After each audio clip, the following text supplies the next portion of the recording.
havia gente importante para Ciro Gomes no setor cultural, por exemplo, o Tico Santa Cruz, o cantor que trabalha com o Ciro há muito tempo. Diante desse cenário em que fica muito difícil, está claro que com 20 dias para a eleição vai ser preciso um raio cair na cabeça de Lula ou Bolsonaro para que a terceira via consiga tirar um desses dois nomes do segundo turno, ele disse, olha, em função desse cenário eu já avalio votar em Lula no primeiro turno, por favor, não me ataquem, eu estou pensando com responsabilidade para o que eu penso que é certo para o país. Se esse movimento ganhar corpo, aí Ciro vai ter um problema. E diante desse fato, é que o PDT já discute neutralidade num possível segundo turno. Primeira apuração do Leandro Rezende, que vem para cá agora trazer para vocês. Leandro, eu anunciei sua apuração aqui do teaser no Twitter e já tem muita gente de um lado, né?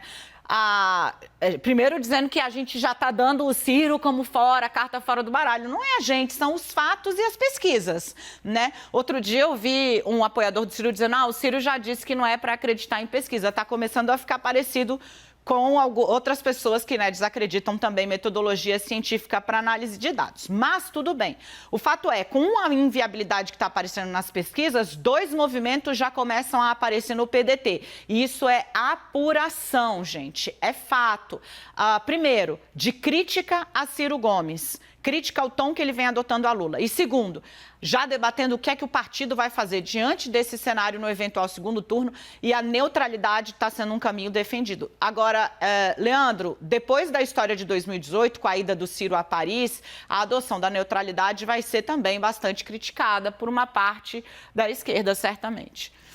Dani, essa relação entre o PT e o PDT não é fácil e há também, pelo conta do desgaste de 2018, a previsão de que a situação vai piorar. Já piorou bastante em 2022 e, num eventual segundo turno, ela tende a ser ainda mais grave. Dani, boa tarde para você, para todo mundo que está com a gente aqui no 360. Vou tentar ir fatiando essa apuração, porque é uma apuração longa. Eu conversei com gente do PDT de 5 estados para tentar medir um pouco da situação em todo o país, porque o PDT tem candidaturas no Nordeste que são competitivas, o Ciro é forte lá, tem uma base histórica na região Sul e o Sudeste é onde estão a maior parte dos eleitores do país. Então tentei fazer essa divisão para tentar extrair um pouco do clima do partido hoje nas mãos de quem faz o partido, que são aqueles que estão buscando a eleição, buscando a reeleição para vários cargos. Primeiro, os ataques do Ciro ao Lula têm incomodado. Há uma diferença na gradação desse incômodo, Tem gente que acha que o Ciro deveria pegar um pouco mais leve, está pegando muito pesado com o Lula. Tem gente que acha que o Ciro, de fato, está pegando pesado, mas é uma estratégia para tentar conseguir voto.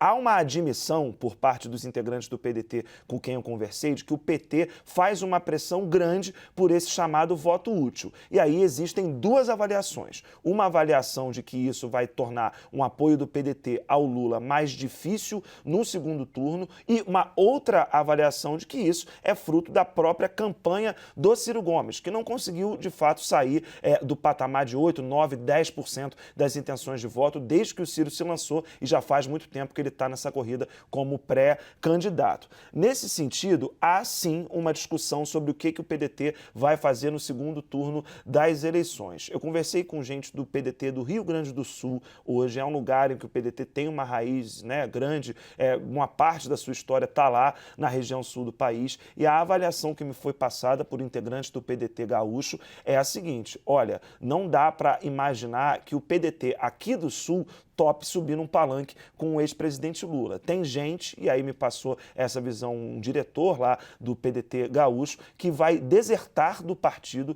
caso a decisão num eventual segundo turno seja apoiar explicitamente o ex-presidente Lula. Nesse sentido, a avaliação que eu ouvi foi de que a posição da neutralidade seria melhor para tentar manter uma unidade do PDT. Isso é o que defende esses integrantes do PDT do Rio Grande do Sul. A situação ela vai mudando conforme fui avançando nessa apuração. Por exemplo, na região Nordeste, o candidato do PDT ao governo do Maranhão, o senador Everton, não tem praticamente nenhum material, não tem nenhum material de campanha com o Ciro Gomes, mas já gravou, já publicou vídeo dele com o ex-presidente Lula. No Rio de Janeiro, o vice do candidato do PDT já defende abertamente o voto útil, que é o caso do Felipe Santa Cruz. De uma forma geral, esse é mais ou menos o clima, Dani, mas tem um detalhe que eu acho importante de destacar. Mesmo quem está com Ciro até o final, o PDT de Minas Gerais, né, conversei com o presidente do partido por lá, e aí ele me disse, estou com Ciro até o final, mas é difícil de imaginar que a militância cirista, ou seja, que não é ligada historicamente ao PDT, que essa militância do Ciro